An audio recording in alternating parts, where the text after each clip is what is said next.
마가복음 1장 14절로 15절 개역개정. 요한이 잡힌 후 예수께서 갈릴리에 오셔서 하나님의 복음을 전파하여 이르시되 때가 찼고 하나님의 나라가 가까이 왔으니 회개하고 복음을 믿으라 하시더라. 안녕하세요. 반가워요. 전재현 목사입니다. 쉽고 재밌는 성경 이야기, 오늘도 마가복음 1장 말씀을 배워보도록 하겠습님다. 예수님이 하신 첫 번째 설교 말씀 뭐라 했나요? 네, 때가 찼고 하나님 나라가 가까이 왔으니 회개하고 복음을 믿으라 였습니다. 지난 시간에 때가 찼다에 대해서 배웠죠? 기억나나요? 때가 찼다, 시간이 되었다. 곧 메시아 시대가 되었다. 예수님의 구원의 때가 이르렀다. 그래서 지금은 코로나 시대라고 말하기 이전에 어떻게 영적으로 바로 메시아 시대라는 거죠. 메시아 시대, 예수님의 시대이기 때문에 우리가 얼마든지 예수님을 믿고 구원받을 수 있다는 거죠. 지금이 바로 예수님의 그 복음의 시대라는 것입니다. 이게 지난 시간 내용이었죠. 오늘은 지난주에 이어서 하겠습니다. 무엇이냐면 바로 하나님 나라입니다. 오늘 말씀에 하나님 나라가 가까이 왔다라고 예수님이 말씀하셨어요. 오늘은 하나님 나라에 대해서 같이 배워보도록 할게요. 하나님 나라 하면 우리는 제일 먼저 천국이라는 단어를 떠오를 거예요. 하나님 나라, 천국 하면 죽어서 가는 곳, 어떤 장소적 개념을 생각하죠. 그러나 성경에서 가르쳐주고 있는 것은 하나님 나라는 죽어서 가는 그런 장소적 천국 개념보다는 더 큰 다른 개념을 강조하고 있답니다. 바로 통치적 개념이죠. 하나님 나라는 하나님이 다스리는 곳을 말해요. 하나님이 계신 곳이죠. 하나님의 임재가 있는 곳이 바로 하나님 나라입니다. 그래서 나의 삶의 현장에서 하나님이 다스려셔요. 하나님이 주관하고 계셔요. 그 하나님의 통치 가운데 내가 순종하며 살아가고 있어요. 그것이 바로 하나님 나라라는 거예요. 이런 통치적 개념, 다스리시는 하나님 나라는 원래 하나님께서 꿈꾸셨던 거예요. 창세기를 보면 하나님께서 세상을 창조하시고 에덴 동산을 만드셨어요.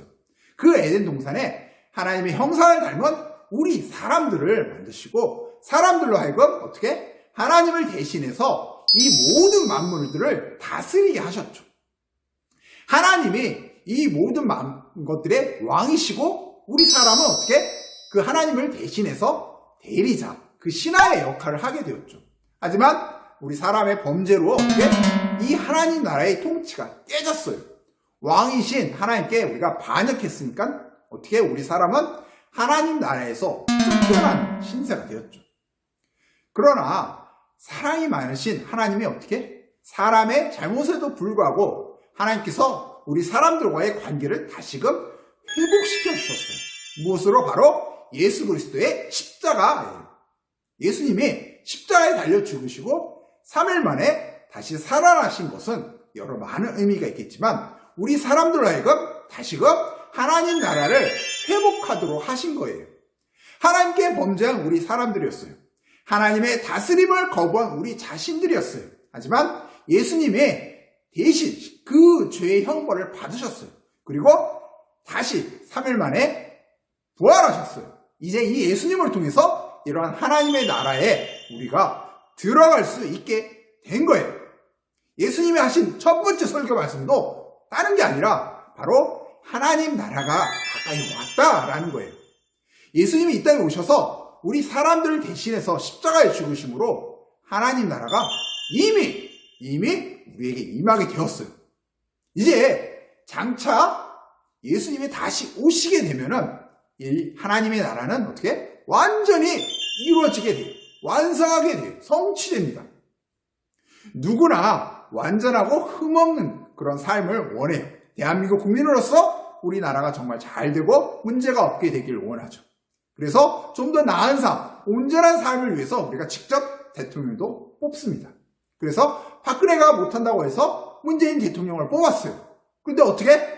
처음에 좋은 것 같았는데 지금은 여러 문제 때문에 지지율도 많이 떨어졌다고 하죠. 여기서 우리가 알아야 할 게 있어요. 바로 하나님이 왕으로 계시고 하나님이 다스리시는 바로 하나님 나라. 이 하나님 나라는 어떨까요? 지금 코로나 때문에 모두가 힘들어하고 있죠. 특별히 교회에서 코로나가 많이 생겨나서 더 어려운 가운데 있어요. 근데 여기서 우리가 알아야 할 게 있어요. 코로나 때문에 하나님 나라가 흔들릴까요? 하나님께서 하시는 말씀이 큰일인데? 문제가 생겨 힘들어. 이를 어쩌나? 그렇게 하실까요?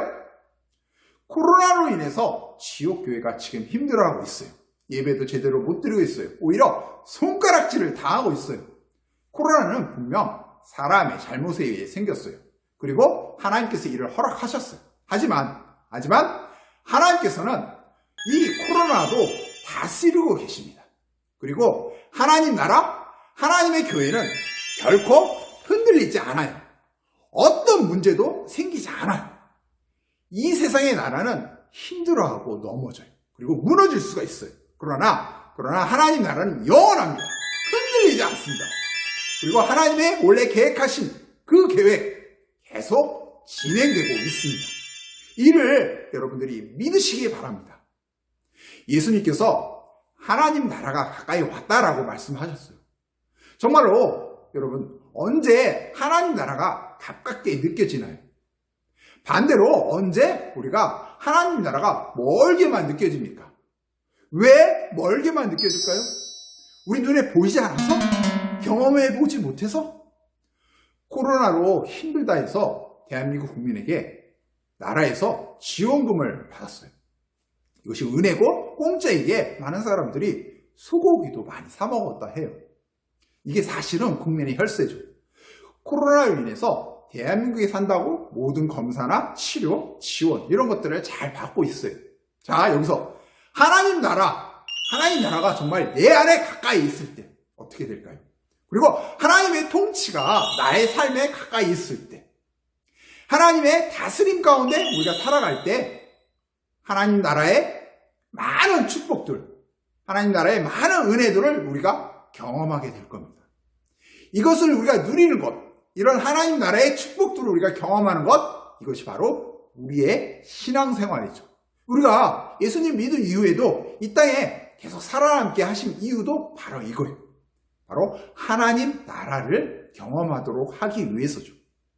자, 여기서 적용을 해보세요. 세 가지 제가 제시하겠습니다. 하나는 하나님 나라의 개념에 대해서 여러분들 좀 더 알아보는 그런 시간을 가져보세요. 마태복음이나 책자 같은 걸 한번 읽기를 해보신다든지 인터넷이나 스마트폰으로 검색을 해보세요. 두 번째, 하나님 나라를 위해서 여러분들 기도하세요.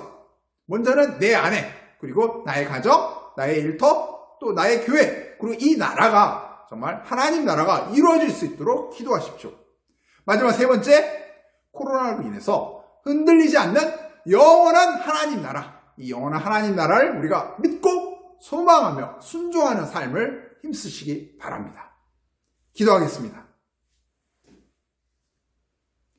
하나님 아버지, 저에게 예수님을 통해서 하나님 나라를 허락해 주심에 감사드립니다. 하나님 나라는 죽어서 가는 곳이기도 하지만 이 땅에 하나님 나라, 하나님의 통치 가운데 살아갈 때 하나님 나라를 이루어갈 수 있음을 고백합니다. 저희 10년 가운데 이런 하나님의 다스림, 하나님의 나라가 이루어질 수 있도록 하여 주시옵소서. 저의 가정이, 일터가, 또 교회가, 이 나라가 정말 하나님 나라가 될 수 있도록 인도하여 주시옵소서. 코로나로 인해서 온 세계가 정말 힘들어하지만 변함없는 하나님 나라, 흔들림 없는 이 영원한 하나님 나라를 우리가 믿고 순종하며 살아갈 수 있도록 인도하여 주시옵소서. 예수님의 이름으로 기도합니다. 아멘.